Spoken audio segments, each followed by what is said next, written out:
Jayo Radha Madhava Kunja Bihari.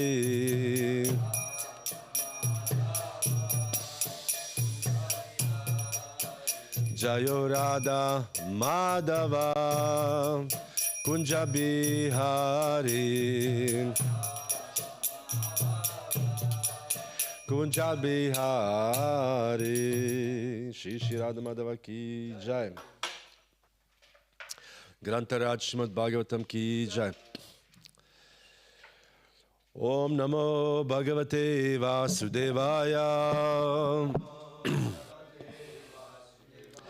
Om Namo Bhagavate Vasudevaya. Om Namo Bhagavate Vasudevaya. Narayanam Namaskrityam Naram Chaiva Narotamam Devim Saraswatim Vyasam Tato Jayamudirayet Nashta Prayasha Badreshu Nitya Bhagavata Sevaya Bhagavati Uttama Shloke Bhaktir Bhavati Naishtiki. So we are continuing on this wonderful pastimes of Lord Damodar and Mother Yashoda. There's so many, we went through so many different things by now. I think we did 7 or 6 or 7 different insights. And now we are going to the final. This will be the final, how you say, lesson or final description, what I have to say on this topic. And then from next week, I think Monday, Tuesday and Wednesday, we'll start the Govardhan Lila, because it's a Govardhan, it's a very big Lila, and there's lots of things to say. So this will be the last Mother Yashoda and Krishna, and this, as I said, that pastimes. Kann jemand übersetzen, Mataji? Oder verstehst du? Ah. Okay. You understand English? Okay.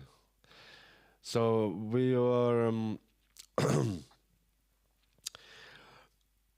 We will speak about this. I don't want to say the pastime, but whenever the pastime ends, we know it is described. The pastime begins from the beginning in some other place. Krishna's pastime ends in this universe and then continues some other universe. So it's always going on. So these pastimes are constantly going on. So we will end up here today, but this is not the end of the pastime. The pastime has much more insights, and we can see there's different commentaries on these pastimes. In the Srimad-Bhagavatam, there's the Srila Prabhupada commentaries. There are Jiva Goswamis, Vishwanath Chakravarti Thakur, Sanatana Goswami. This is what we have, and there's so many different commentaries on these pastimes, and they all kind of saying the same thing, but from a little bit different angle. And this will be also today. This last few verses, we'll also do a little bit from different angle. I will even quote some of our devotees and ISKCON devotees who also have the insights, and it will be interesting to see how this pastime can be seen from, same thing can be seen from different angles, and they're all proper, or they're all right. So we'll read from 10:9:15. Is it what is written there? Tad Dhamma Badyamanasya Tad Dhamma Badyamanasya Svarba Kashya Kritagasaha Svarba Kasya Kritagasaha Dvyangulonam Adbhuttena Dvyangulonam Adbhuttena Sandadenyach Gopika Sandadenyach Gopika Taddhamma Badyamanasya Svarbakasya Kritagasaha Dvyangulonam Adbhuttena Sandadenyach Gopika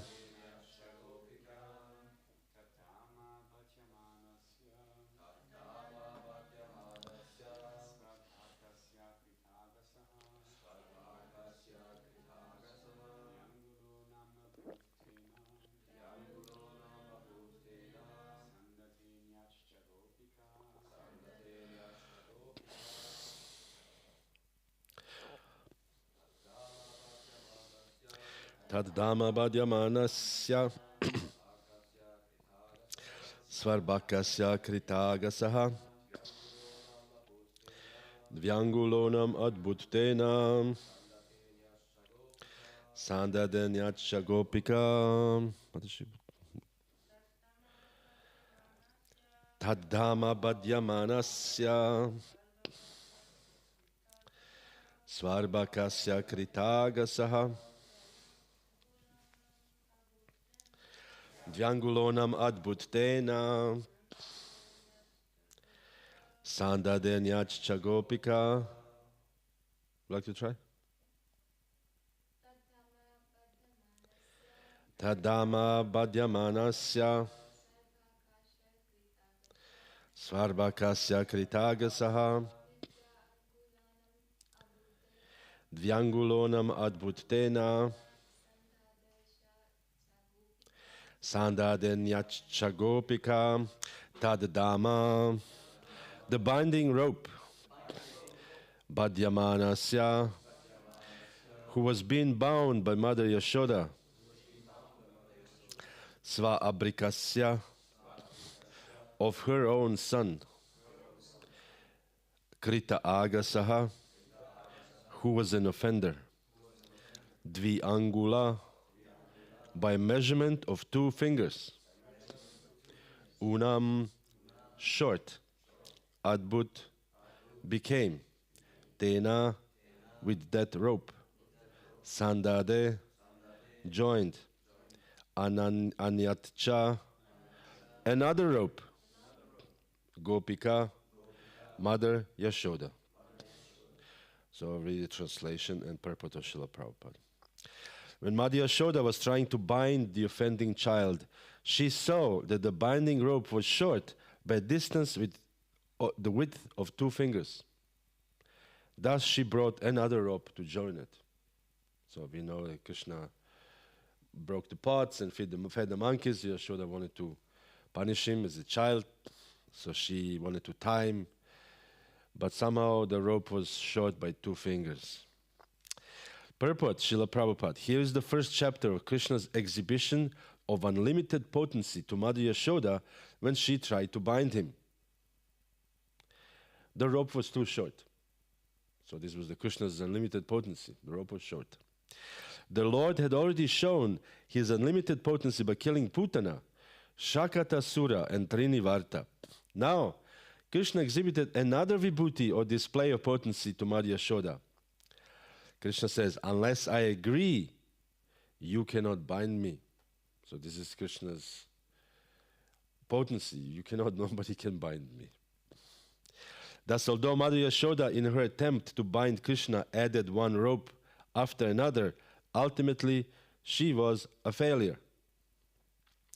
When Krishna agreed, however, she was successful. In other words, one must be in transcendental love with Krishna, but that does not mean that one can control Krishna. When Krishna is satisfied with one's devotional service, he does everything himself. Sevanmukyahi jivadao svayameva spuratyadaha. He reveals more and more to the devotees as the devotee advances in service. Jihvadao. This service begins with the tongue, with chanting, and with taking the prasad of Krishna. Ata Shri Krishna Namadi na bhavet grayam indriyai sevanmukyahi jivadao svayameva spuratyada. This is the purport by Srila Prabhupada.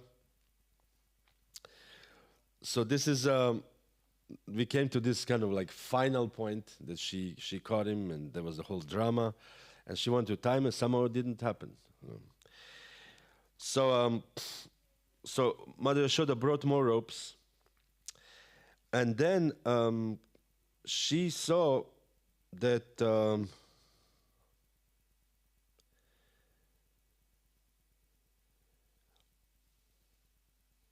I'll just go to the neighbors and bring more ropes. So she went to the neighbors and they gave her more rope and she tried to tie it. Still, 2 fingers short. This is already, not anymore funny. In the beginning it was funny, but this is like something is going on there. So, but it's interesting enough, it says that all the neighborhood ladies, they were laughing, joking, laughing at Mother Yashoda. Of course, this is not done in an envious manner, but, like not happening. Krishna doesn't want to be tied. So all the ladies were laughing and said, Mother Yashoda completely was ignoring these ladies. Not because she was, she said, oh, these neighbors, but she just thought, she was so determined, she was so absorbed in trying to tie the Lord. So she could not hear this, all this laughter and all these things. So what happened? She brought new rope, and this rope was also short by the 2 fingers. And when another rope was joined to it, it was still 2 fingers short. As many ropes as she brought, they were all short 2 fingers. Imagine, there's a big pile of ropes, and still 2 fingers short. This is possible only by Krishna. So thus Mother Yashoda joined whatever ropes are available in household, but still failed in attempt to bind Krishna. So because of this hard labor, her whole body became sweaty, perspiration. This is so much work.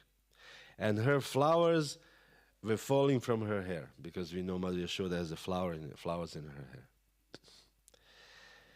So then when child Krishna saw the Mother Yashoda was so fatigued and sweaty, she said, okay, I'll let you bind me. So this is an interesting thing here. So various devotees describe what is 2 fingers short means. The most famous is the description of Vishwanath Chakravarti Thakur. That he said that 2 fingers, meaning to bind Krishna, to get Krishna as the Supreme Personality of God as a devotee, we need 2 things. One is effort, parishrama, effort, and another one is the mercy, kripa. So we have to do the effort, but there has to be also mercy of Krishna. So these are the 2 very important factors. Without these 2 factors, we cannot catch Krishna. So Vishwanath Chakravarti said, the effort and fatigue due to service, the steady faith of a devotee, bhakti nishta, and the mercy of the Lord arising from seeing this devotee's endeavor. Svanishta, these 2 cause Lord to be bound. So Lord has to see that we are endeavoring, and then he will say, okay, I will do. But when he says, so therefore we cannot demand things from Krishna. We cannot demand pure devotion. We cannot demand. We can endeavor, we can try our best, but we cannot demand anything. Everything will be done when Krishna wants to be done. And if Krishna wants something to be done, you don't even need to do any endeavor if he wants to do it. Sometimes we have some people who are, join the movement, they are like Paramahamsas, they do everything, and everything is so easy. And then you wonder, wow, I'm endeavoring, and he's not endeavoring at all, and everything is going so well for him or for her. This is not fair. But this is fair, because maybe this person was endeavoring their past life, and therefore it's easy. We have this, you can see all over the internet. Child prodigy, violin, and you're like, how, with 2, how can you play violin with 2 years old? How? What, you practice? Or how do you practice? It's obviously from the past life. So because in the past, so in the same way in the devotional service, we see when Prithu Maharaj was born, there was everybody immediately offer everything, huge offering. Demigods came and offered things. And so why is this, I was born and I was not I didn't get anything. It's not fair. Why should Prithu get, But it is very fair. So therefore, bhakti nishta is important and svanishta. Sva means his own nishta. So his own determination, he says, okay, so his own endeavor and bhakti nishta, and your own confirmation of your faith. So this is what Vishwanath Chakravarti Thakur said. And then, interestingly enough, I just found a quote from Jaya Pataka Swami, which is also another interesting insight. What does the 2 fingers mean? He said, 1 finger means the devotee has to be a pure devotee. And he has to have a pure desire simply to please Krishna for his benefit. This is his interpretation. I thought it was very nice, actual interpretation. That you can be a devotee, but you have to be a pure devotee. And why? How does this manifest the purity? It manifests that you have a pure desire to please the Lord for his benefit. not for my benefit. You know, I want to be whatever, you know, I want to cook the best feast, Sunday feast, you know. Or I want to, you know, distribute books, to be number one on the list. You know. But for his benefit, what is pleasing to him? You know this famous, for me famous, letter. This is the book called All Glories to the Sankirtan Devotees. And there, I think there was at that time Harikesh Swami, he was the very big acharya in these areas. Particularly, he was fond of book distribution. So one devotee, I guess, wrote to him, there was an answer to this devotee, there was no name. And this devotee apparently wrote to him, my dear spiritual master, after so many years of chasing the score on book distribution, I realized I should just do to please Krishna. And I will just go out and try to please Krishna, whatever the score. And then Maharaj answered back. He said, "Yeah, this is very nice. That you want to please Krishna, this is very nice. You know, this is the proper attitude of the devotee. P.S. But don't be less than third place." So, sei nicht weniger als dritter Platz. So this is the attitude of Krishna.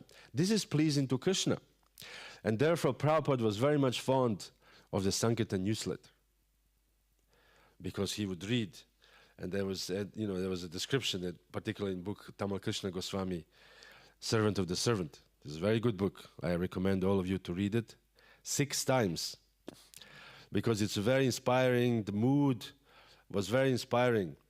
And then Prabhupada would read the scores, and he would say, there was the big competition between the East Coast America and West Coast America.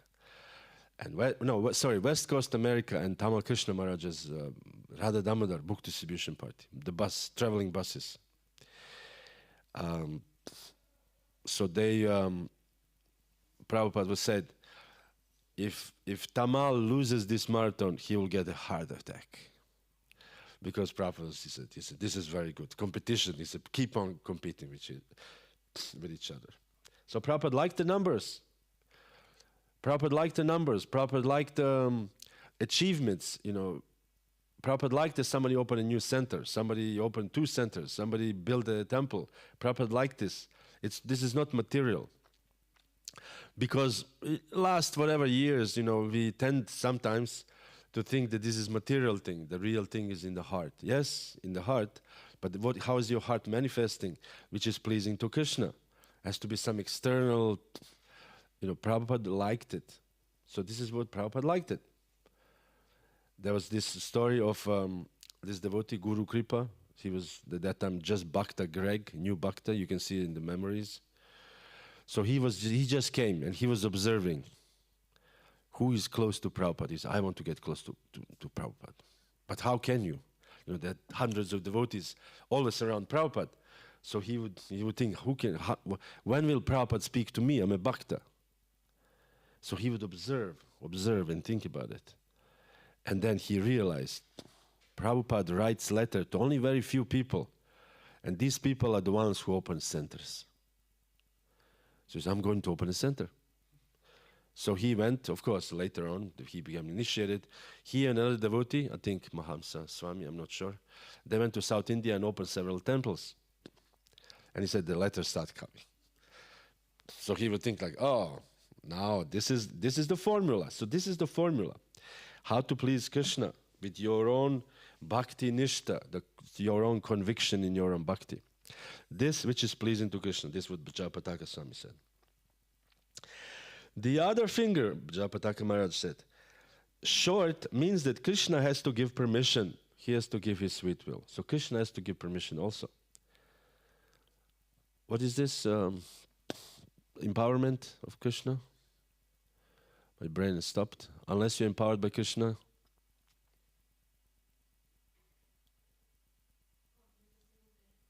No, the empowered by Krishna. Sorry? Yeah.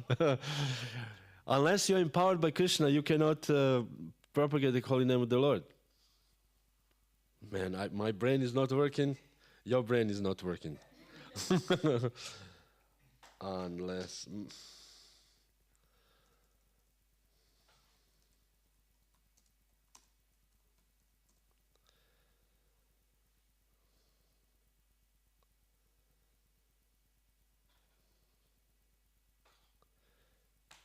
Hare Krishna. Anyways. Krishna Shakti Vina Nahi Tara. Krishna Shakti Vina Nahi Tara Pravartana. Unless one is empowered by Krishna, nothing can happen. And then we see Krishna empowers person when he desires to empower a person. When Krishna did not empower Prabhupada, immediately Prabhupada, now we think Prabhupada, he came, saved the world. But Prabhupada could not go to the West until he was 70 years old. So for many years. And he, I think, 55, at least 15 years, 55, he became Varnaprastha. So 15 years at least, 15 years we are talking. He was, trying to something, but didn't work out.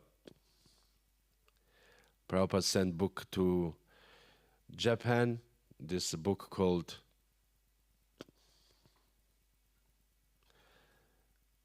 what's the name of the book that she sent to Japan? The Light of the Bhagavata. Prabhupada wrote this book, Light of the Bhagavata, to send to Japan, book fair. So they accepted the book. He was still in India.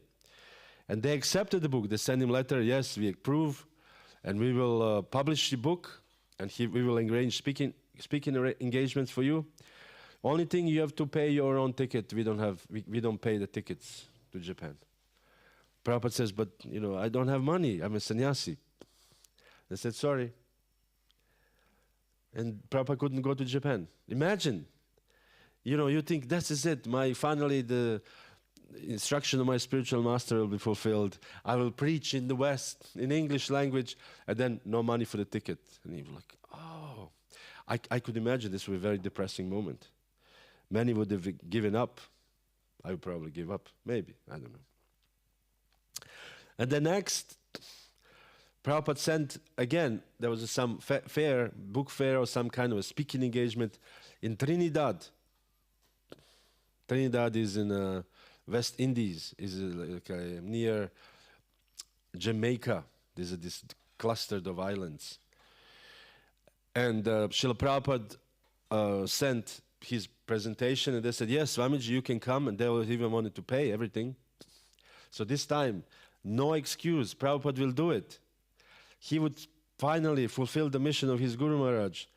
And then they got a letter, Swamiji, the only one thing, you have to speak on Shankaracharya's philosophy of Vedanta Sutra. You cannot speak other things. And Prabhupada said, okay, well, I'm not coming because Prabhupada cannot speak of some Mayavada philosophy. So this was another very big disappointment. And then when everything failed, and then Prabhupada was finally got a ticket, and then he had a heart attack on the boat. So when Krishna Shakti Vinanahitara Pravatana, when Krishna wants to empower somebody, he will empower when he wants. And this is what Jayapataka Goswami says here. The other finger, short finger, means that Krishna has to give permission. He has to give his sweet will. Without the two things, without the devotee's desire and without Krishna's desire, it cannot succeed. No one can force Krishna. You cannot force Krishna. As Prabhu many times said, you cannot elbow your way back to Godhead. Like in the material world, you want to be a successful, you can elbow a little bit. You can go, you do a little diplomacy. The Prince, the famous book by Machiavelli. It describes, this is a 17th century book by Italian, you can say philosopher, political philosopher, who describes how to go to the top. You can eliminate this enemy and kill a little bit here and bribe a little bit here, and then in the end you'll be on the top. So we don't do this in the spiritual world. You can do this in material world. You can do this even in the institution.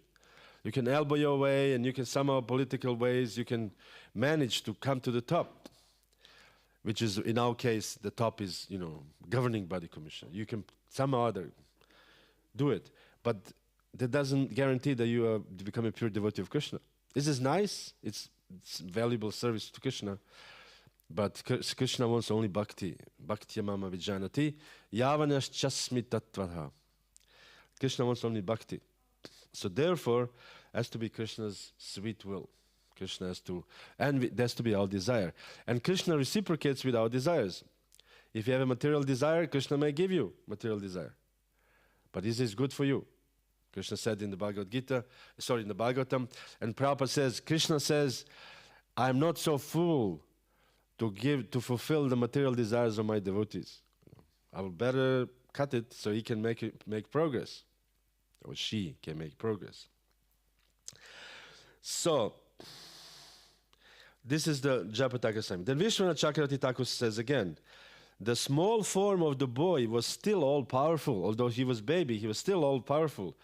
He says, this is shown in these 3 verses. The boy was thinking, I cannot be bound up because I must do my daily duties of stealing yogurt and playing with my friends.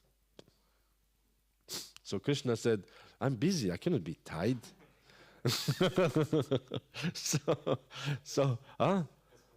Yeah.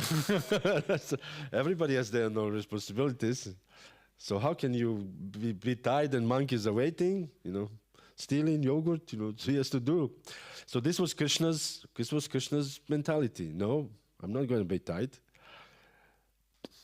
So everybody has their own interest. Yashoda had her interest, Krishna has his interest. Then Jiva Goswami said, we are talking still about the 2 fingers. Jiva Goswami said, he could not be brought under control because of the 2 things that are needed. One is intense prema. This is Jiva Goswami said. To actually get Krishna in complete, you have to have intense prema, not just prema, but intense prema. So Krishna is not so easy. Now, okay, we are, as I always, this famous for me, when I was in San Francisco and I was in temple alone, and there was a small center, Gonitai temple. And then one Indian gentleman came in the temple and opened the door, and he just came to me. And it was the lunchtime, the deities were covered. And he said, open the curtain, I want to see the Krishna. I said, wow. Well, I said, it doesn't work that way, sir. He wants to see the Krishna.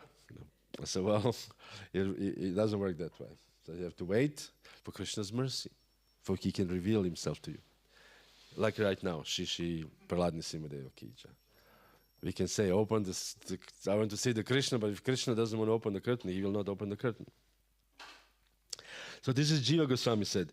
You have to have intense prema and his special mercy arising because of this prema. Because the devotee, Krishna is so much obliged to devotee especially the devotee who on the highest level, that Krishna, as he told to the gopis, this famous na parayeham, I cannot give you anything that you don't have. What can I give you? I have nothing. Please be satisfied with this love for Krishna that you have. This is all I can give. There's nothing else. This is the highest thing. Lord Chaitanya Mahaprabhu in Chaitanya Charitamrita, he was so pleased with his devotees. There was one section in Chaitanya Charitamrita when he says, I don't know what, I'm so pleased with this devotee, and he glorifies this devotee and another devotee. And he said, I'm so pleased with all of you, but I don't have anything to give you. I'm a sannyasi, but you can take my body and sell it to the market to get some money too, I guess. Something. I have nothing to give you more. So meaning that when Krishna is pleased, we get the highest benefit. Krishna. Just like Arjuna in the battlefield before the Kurukshetra war started, what's the name? Duryodhana was sitting and Krishna asked Arjuna, whom do you want? Do you want Krishna? Do you want me, or do you want my army? And Arjuna said, I want you.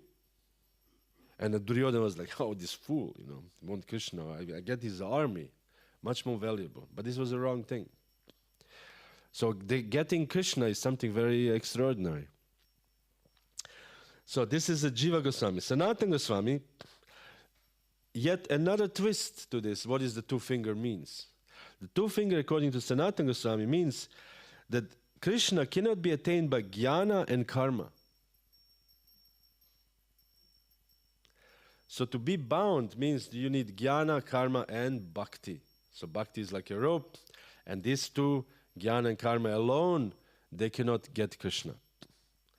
So meaning we can do austerities, we can fast, especially today is a nice day to fast. We can do jnana, we can learn all kinds of scriptures. But if we don't have bhakti to this, we cannot attain Krishna. No. I remember this one. This is just early when I joined in Vrindavan. There was one devotee. You know, over the years, there are all kinds of devotees with all kinds of ideas in Krishna consciousness, isn't it? You see this and you think, oh my God. And this devotee thought he was reading some Purana or something, or some, I don't know what was he reading.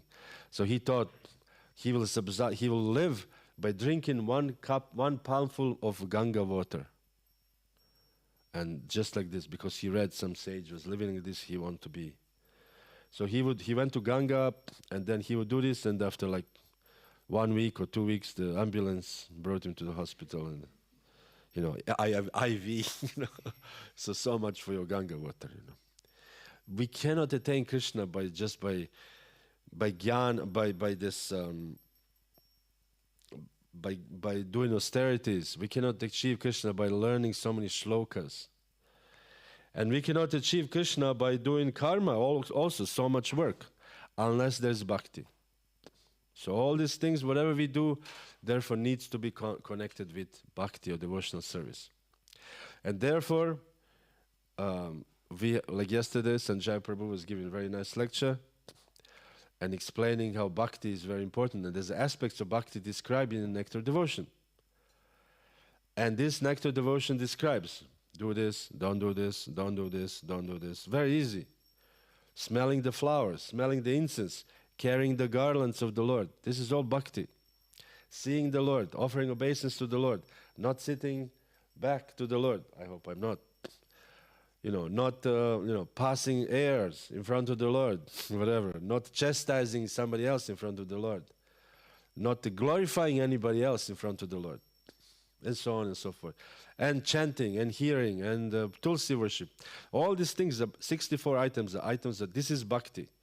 And everything else what we do, you know, in devotional service has to be connected with some of this, at least some of these aspects of bhakti. And therefore this will be fruitful. Otherwise, by jnana and karma alone, we cannot achieve Krishna. No, we cannot. So this is interesting. Now, interesting enough is one object cannot be simultaneously limited and unlimited. Was this limitation only appearance or real? If the limitation is apparent, it is actually false, like the sun appearing for the measurement through many. Although, like when we look at the sun and we say, okay, sun is 10 centimeters from distance, but actually this is just for our perception, it's false.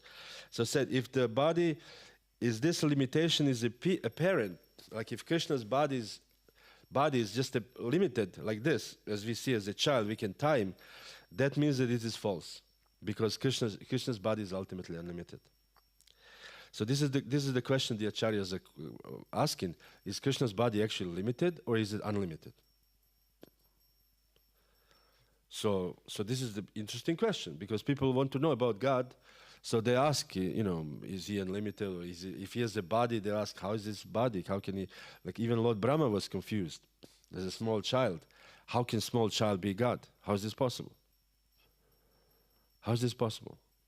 You know? So this is actually it is described that Krishna's body is limited but at the same time unlimited. And therefore this is you can say the heart of this particular pastime when Mother Yashoda wanted to tie Krishna. That Krishna wanted to show, although I look limited, I am actually unlimited. Nobody can tie me.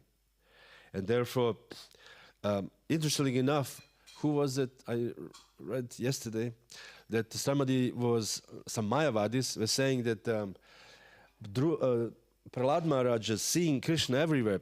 It's a proof that Krishna is impersonal. You know? Because if he saw Krishna everywhere, that means Krishna is everywhere. So that means that he doesn't have a body. So because we have a concept that if we have a body, we are limited, but if something is unlimited, this does not have any form, any particular body. So therefore the Mayavadis use this. This is the proof that there's no, Krishna does not have body. But our philosophy is actually no, Krishna has body.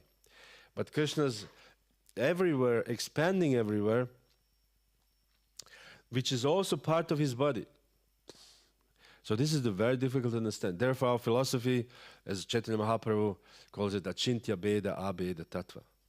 Because we know Mayavada philosophy is the philosophy, everything is one. This is just our illusion that we perceive it as differently. So therefore we see Krishna as one.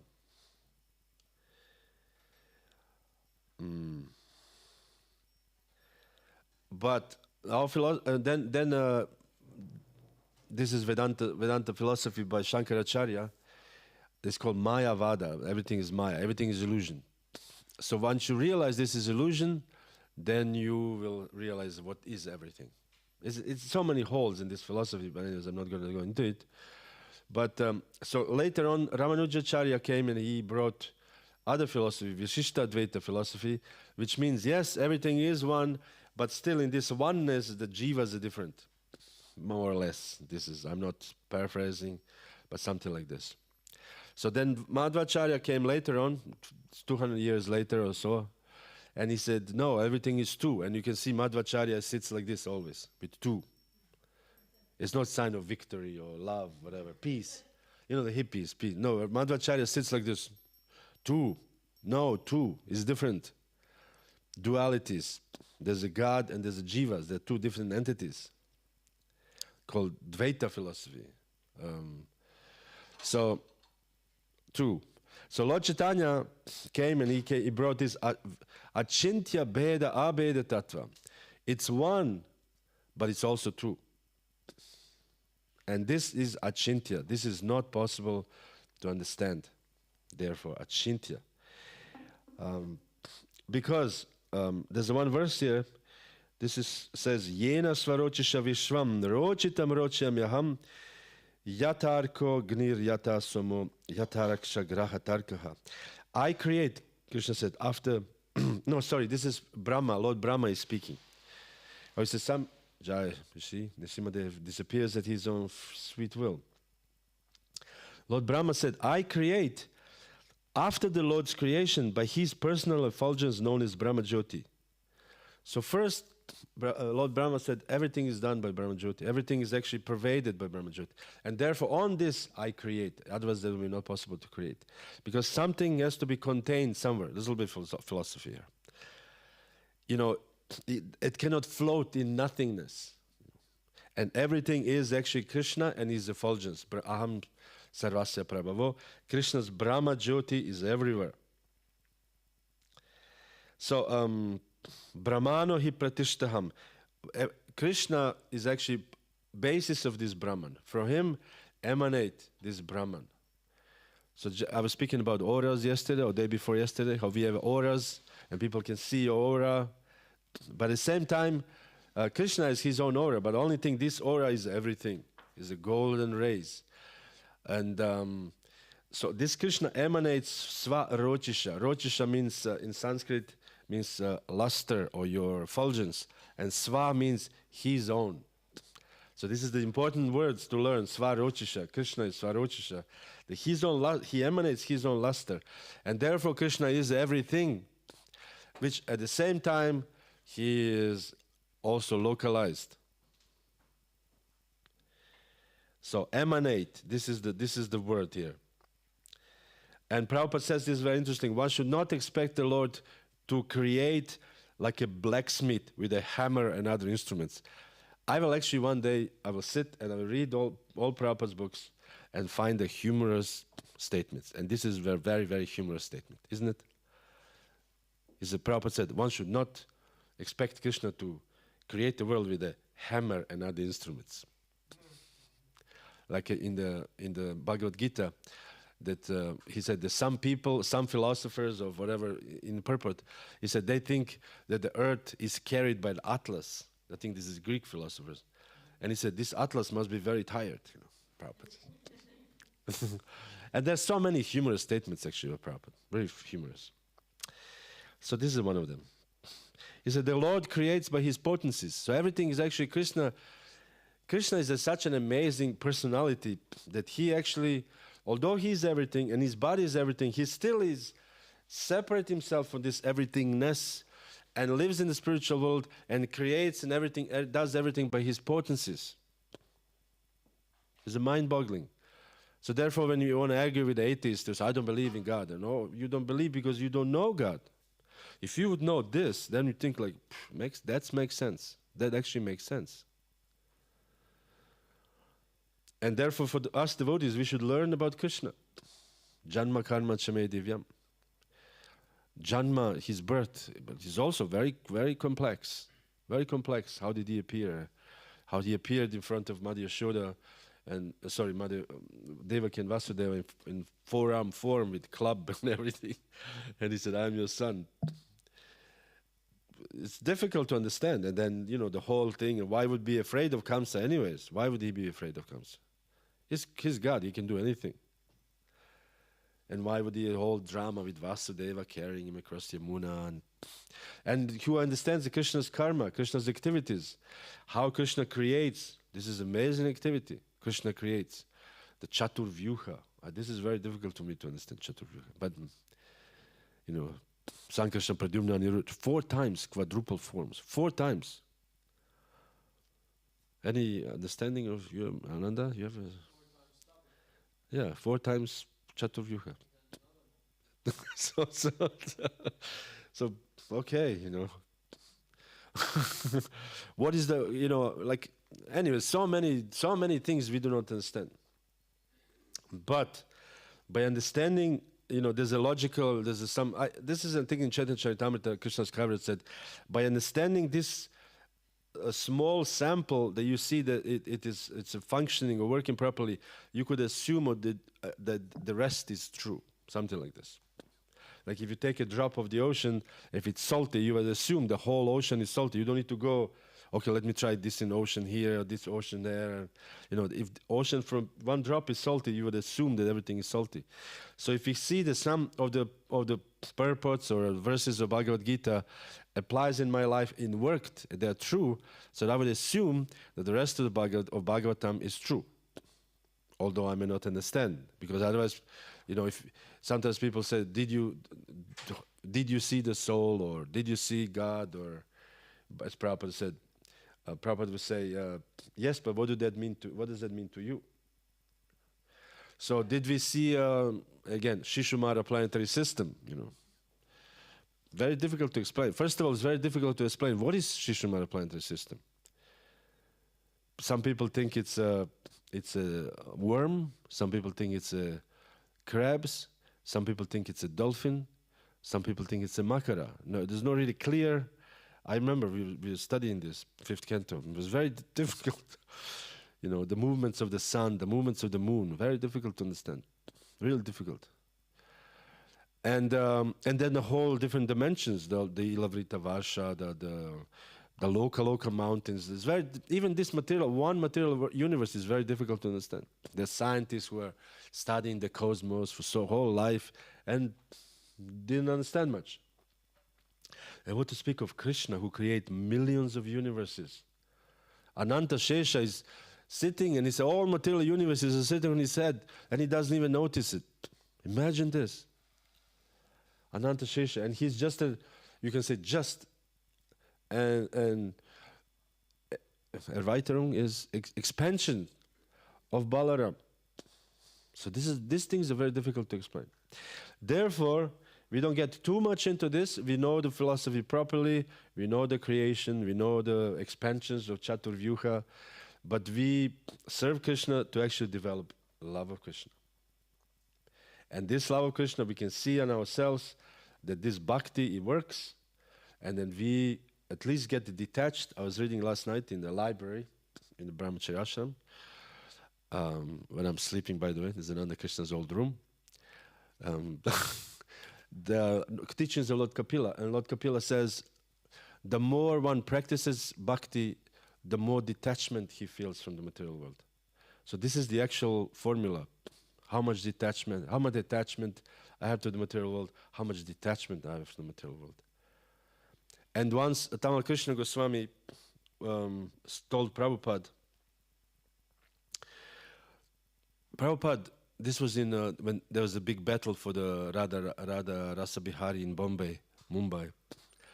And because they were so difficult and there were so many snakes and scorpions and they were sleeping out, it was very difficult, mosquitoes. So devotees did so much tapasya to please Prabhupada to actually get this place going. And Tamal Krishna Goswami said, Prabhupada, we who are here, we are feeling that we are making advancement. And sometimes and then I reflected, I remember also sometimes that I felt, I'm actually making advancement now, when I was a young devotee. I remember this. There was one particular moment, this moment I will never forget. And I just remember, we were sent by our spiritual master to the Rainbow Gathering to preach. And we packed everything. There was such a, we had to pack the full van of stuff, and an anhanger, what is the anhanger? Trailer. Full of stuff, so much packing, and then we were leaving, and we were so ecstatic, kirtan in the van. And then we all realized, wow, we are making advancement. Because we realized we are pleasing the spiritual master. He was very pleased with his service. And we are doing this, what is pleasing to him. And this was I felt this was one of the significant point in my life, that I realized I'm actually making advancement.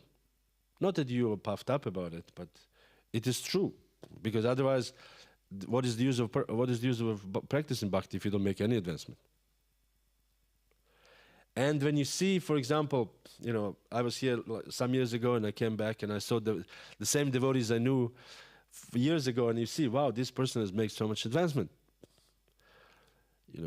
Because when we every daily life we don't see, but you can see, wow, this person has made advancement since I saw him last time. So we are making advancement. And we should make more and more advancement by being attached to Krishna and by always realizing that these two fingers are the most important. And we see, Jayapataka Goswami said, Krishna's Vishwanath Chakravarti Thakur quoted, Jiva Goswami, Sanatana Goswami, and Prabhupada himself. And one is endeavor, but again, with pure devotion, to please Krishna, Krishna Anushilanam, as Krishna wants. And the other one is Krishna's mercy. Unless Krishna's grace comes, nothing will happen. Nothing.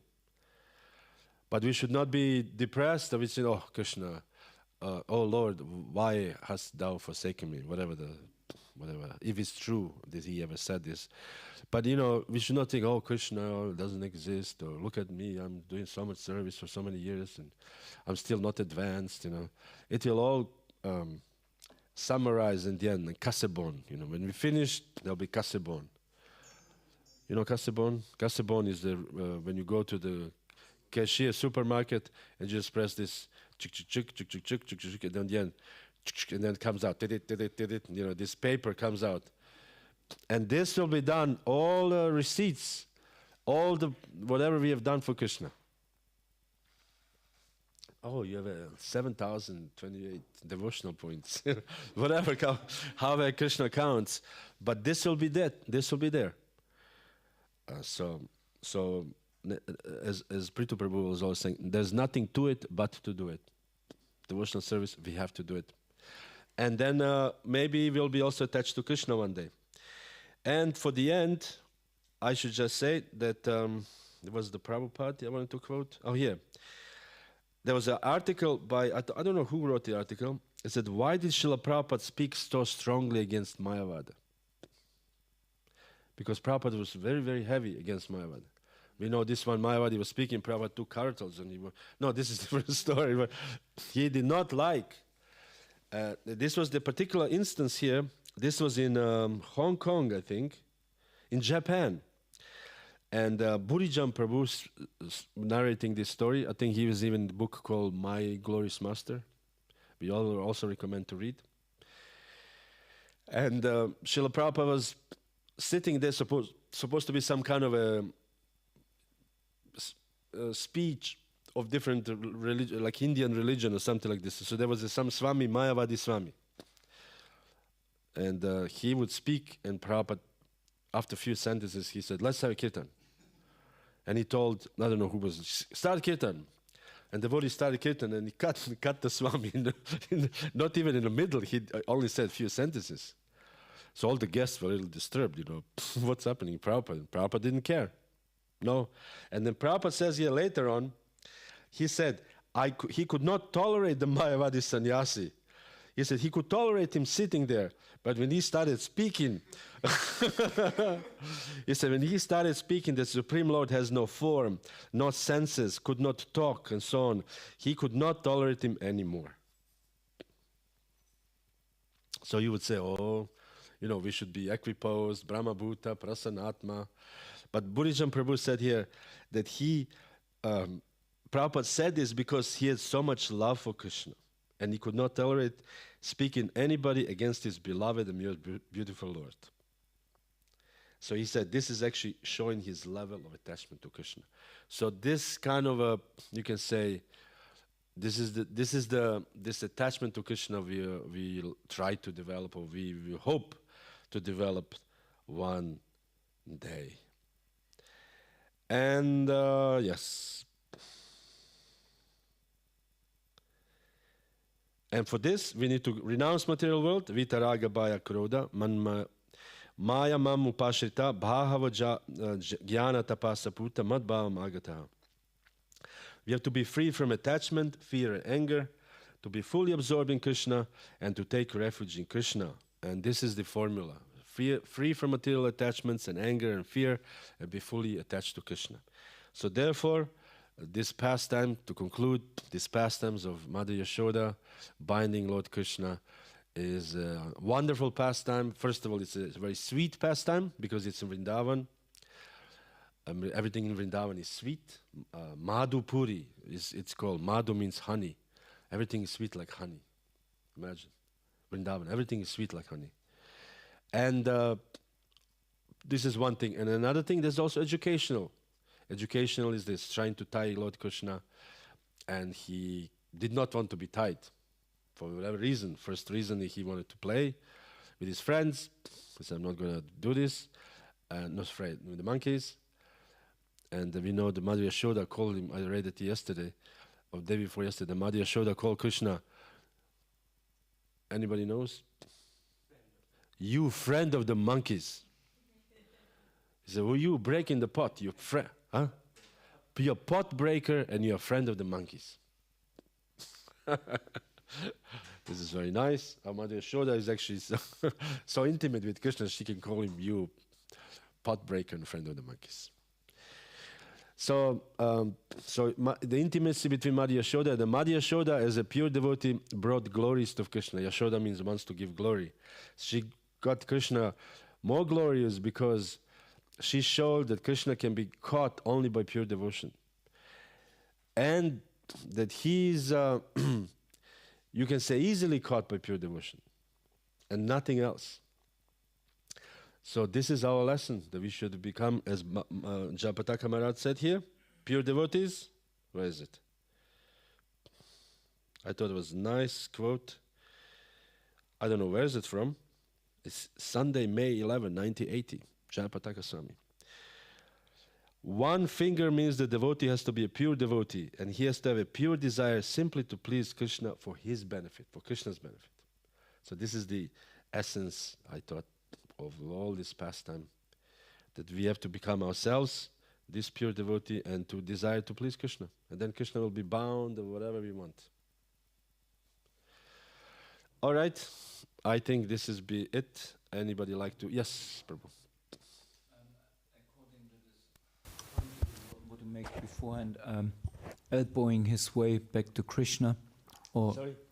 this point what you made before, elbowing his way back to Krishna, Yes. what is connected with this pure desire or becoming pure devotee. Yes. Sometimes we see, actually often we see nowadays, that people becoming quite successful using spirituality, and you know, because of our philosophy, we know they are lying. You know, it's cheating. There is some cheating there, but still some of them, they're becoming quite successful also in spiritual circles, and they may be worshipping even deities, and they're growing tulasi. And one asks oneself, how can it be? In one sense, there is a big cheating factor according to our philosophy, but on the other hand, still these aspects are there. Krishna appears in his deity form in their temples, and they having abundance of tulasi. So how we can explain this? Yes, this is a very interesting phenomenon, actually. And the only answer, I could think of at the moment, is that there are three levels of devotees. One is Kanishta Adhikari, one is Madhyama Adhikari, one is Uttama Adhikari. A Kanishta Adhikari is a devotee, but he is called Bhakta Praya, or materialistic devotee. And these materialistic devotees, this is their level. The level is, if you see, like one devotee told me recently, he said, in some particular country, he said, the way, if you have a function in ISKCON, then that means that you advance, otherwise you're not. So unless you are a temple president, unless you are whatever regional secretary or whatever minister for this, you're not advanced. But if you do this, automatically they consider you advanced. So this is the Kanishta Adhikari level. And this not, for devotees who are on the Madhyama level, devotees who are on Madhyama level, they can see who is a devotee. They have a clearer vision. Okay, this devotee is, as you said, is a little bit cheating, He understands. But this Madhyama Adhikari devotees is not the most pleasant to be always in the association of the Kanishta Adhikari devotees. Because if Kanishta Adhikari is the majority of the movement becomes Kanishta Adhikari, then the whole thing will be lost in reality. Because they will dictate what is the standard, what is not the standard. And standard will be always materialistic. So therefore, we require devotees to be on Madhyama level. Prabhupada says in a letter to Hamsadutta, I advise you to, as soon as possible, become Madhyama Adhikari devotee. It was instruction of Prabhupada. So what does that mean? That we have to be advanced, we have to recognize who is a devotee, who is not a devotee, who is, what is it? Who is innocent, and who is inimical. So therefore, and these devotees do not care whether are you on this level or that level, or are you whatever. They see what it is. It is difficult and it's painful, but you have to understand, Madhyama Adhikari is always comparing to the general society, always in minority, comparing to Kanishta Adhikaris. And we just have to understand this. And I appreciate it. Rupa Goswami said, when somebody chants Hare Krishna once, he should be appreciated, or whatever. That should be appreciated. So if somebody opens the temple and installs the deities, it's very nice. I may not live there, and I will not maybe take their instructions, but I appreciate from a distance. Because ultimately this is all pleasing to Krishna, because preaching. But at the same time, we cannot forget, at least the leaders should not be on Kanishta level. The leaders should be on Madhyama level. And these leaders should actually understand this is a devotee, this materialistic devotees. And this Madhyama Adhikaris devotees, leaders should educate. Because otherwise, if you just praise people, what is that? We have to educate people to make progress. If you just praise people, oh, you're wonderful, Bhakti Stas, you are great, wonderful, you're doing, coming, and Bhakti Stas will say, oh, thank you, I know, I don't need to. I see it myself, you don't need to. Can I sit next to you on Vyasana? I'm a little bit tired. This is just a joke, of course, Bhakti Stas, you are a great devotee of the Lord. So this is the point, education, and then you educate people, and then they will move. Some of them, not all. I think as what is the verse? I don't know from where. Out of 1 million, there's 10% is what is it? The verse? Anybody? Ananda? Huh? No, there was a verse. How many Shudras? So many. You know this verse. There's out of 1 million people, there's only like 10% who are not Shudras, something like this. And out of this 10%, there are only 10% advancing or something like this. So we have to expect the majority of people are not advanced, and maybe they will never advance. But by doing this, this regular, visiting the temple, throwing two things, one shine here in the box, this is their level of devotional service, and this should be appreciated.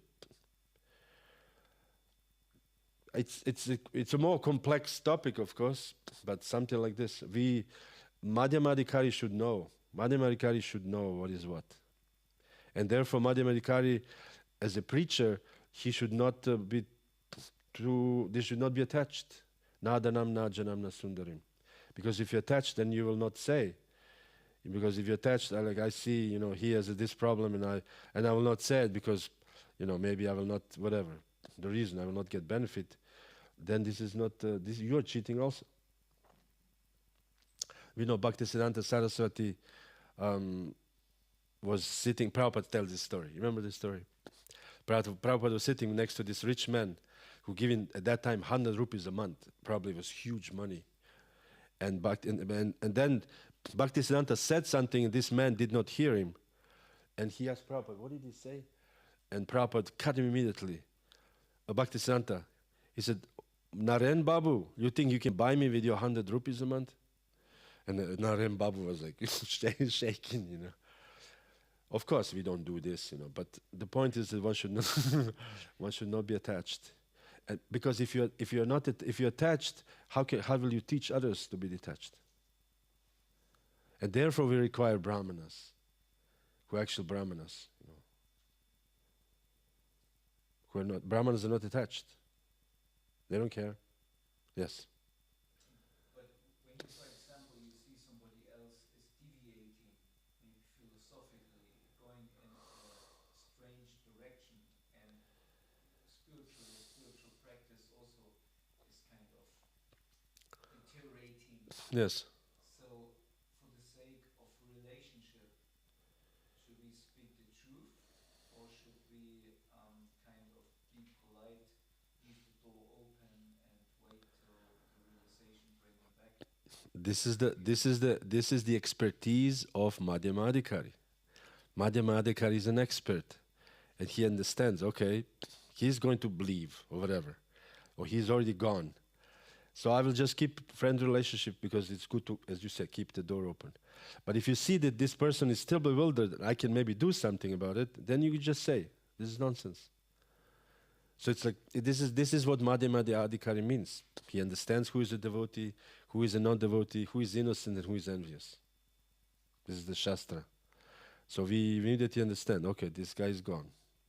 How many times you see somebody and you see they're gone, and you just said, "You're nice to him," and you pretend everything is great. Oh, it's fine. You're doing well. Because he has to keep some friendship with devotee, and this is your service. But sometimes it's not, or sometimes if someone is very offensive, then you just say, "You cannot do this. We cannot say this."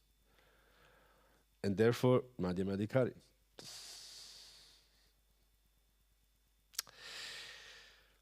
Gopi Gita. When you come back to the temple, sometimes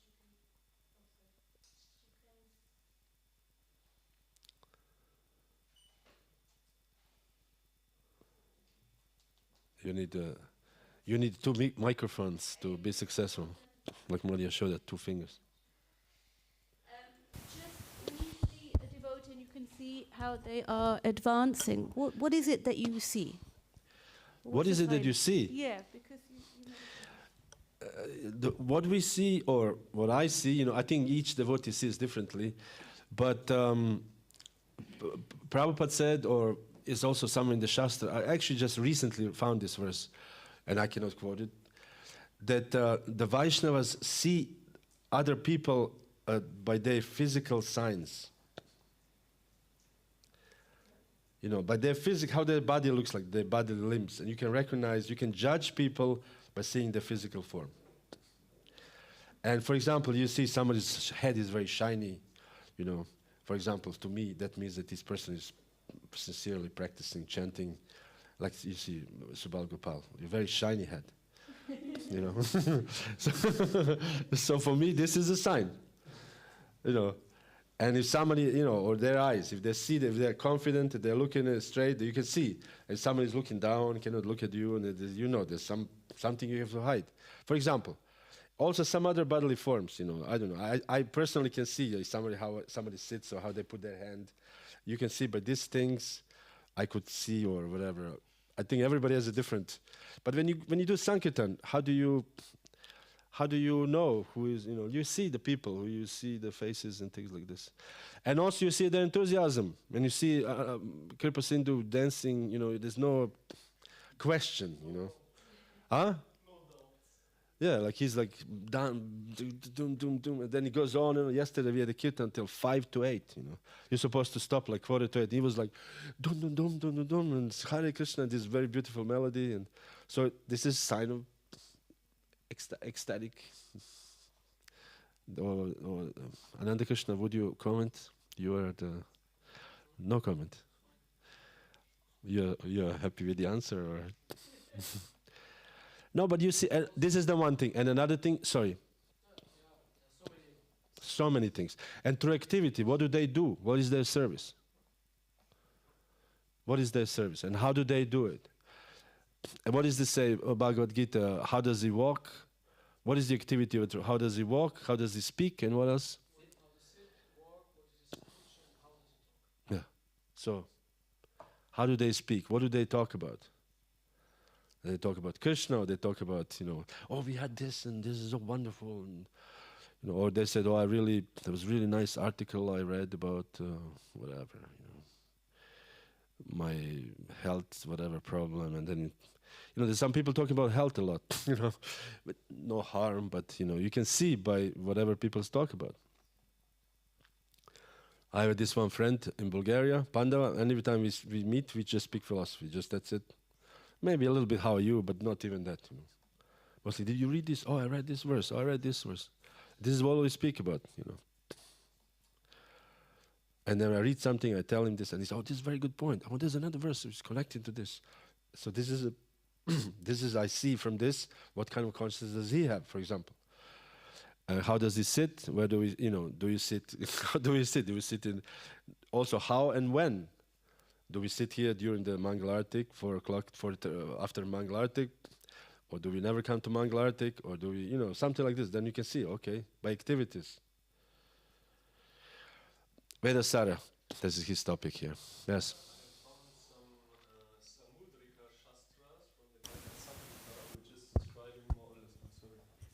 Which is describing for the particular varna, like the particular, attributes.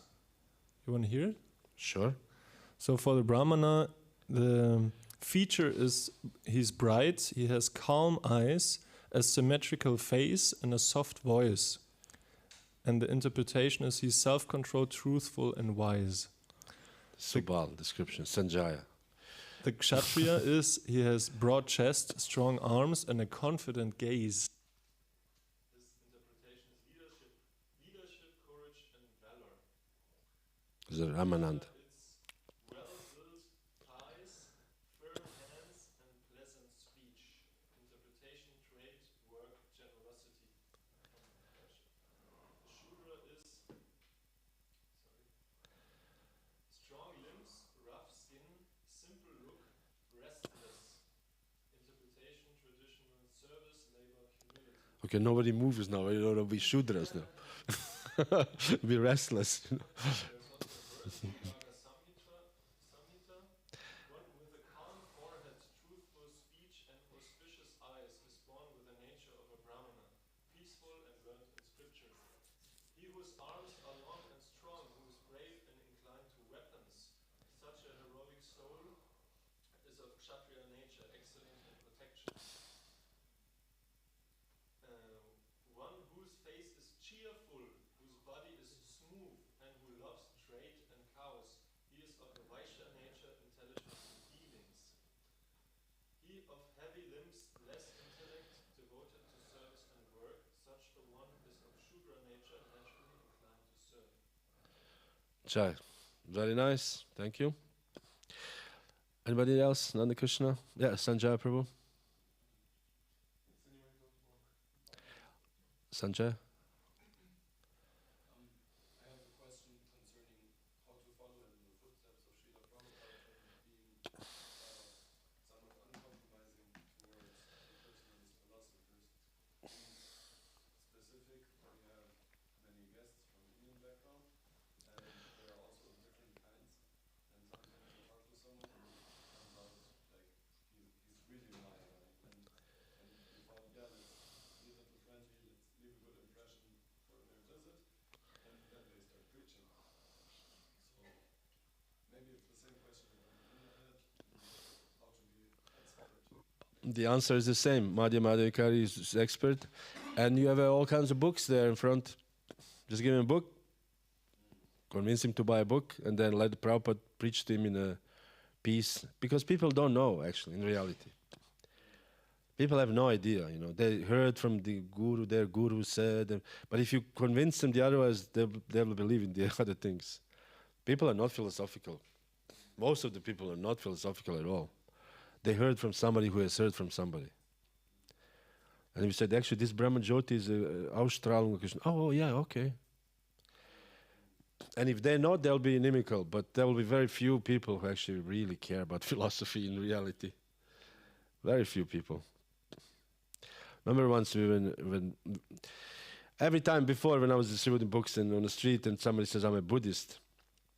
In the beginning, because I was reading a little bit, I said, are you Theravada Buddhist? Or they're like, no idea what Theravada Buddhism. This is like a basic, you know, they divide in Theravada and what is the other Vada?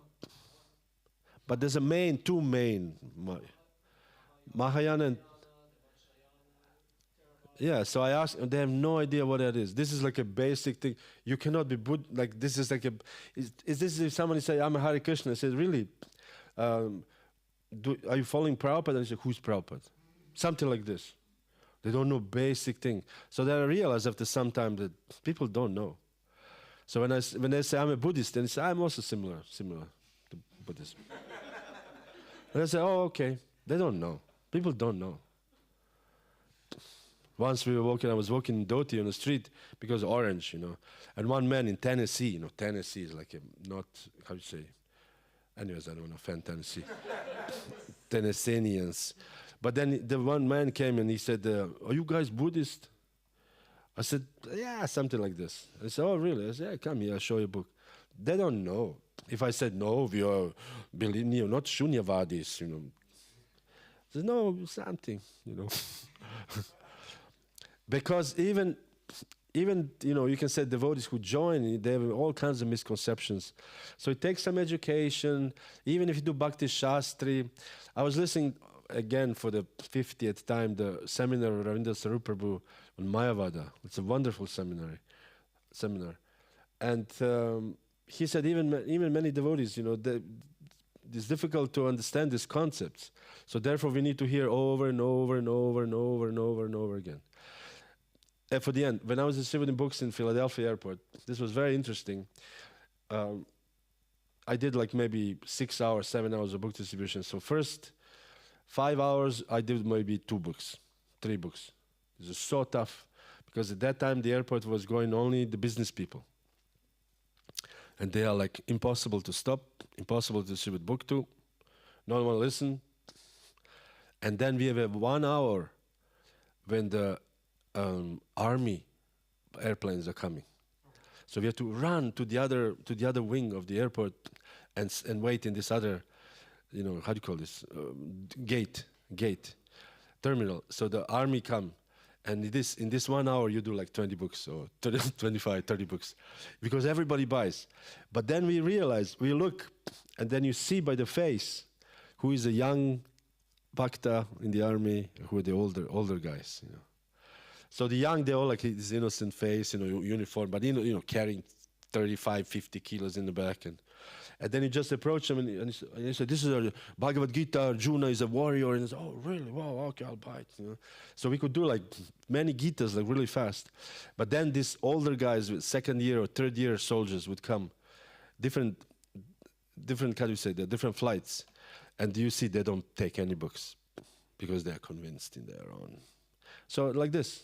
We become also this third year, fourth year, fifth year soldiers. So we don't we are not so easily influenced by these different philosophies.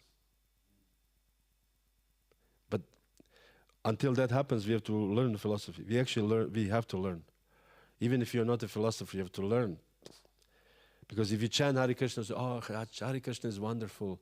Yes, but then somebody says on Facebook, somebody posts some Mayavadi, and you said, oh, this is true also, because Krishna, we should be kind to everybody. Yes, but what about this is philosophically incorrect? You're supporting Mayavadi, for example. Devotees quote all kinds of things nowadays, But this is not correct. Prabhupada would not approve of this, for example. So therefore we have to learn philosophy, we have to learn who Prabhupada was. This is for me, I think, very important. And our devotees, they have to learn who is Prabhupada. They have to read again Prabhupada's Lilamritas. They have to read again, what's the name? Hari Sori's now 6 books. How many he has now? Is a new one, or 7. Transcendental Diary. This is my heartiest recommendation. Read Transcendental Diary of Hari Sori. At least first 3 books.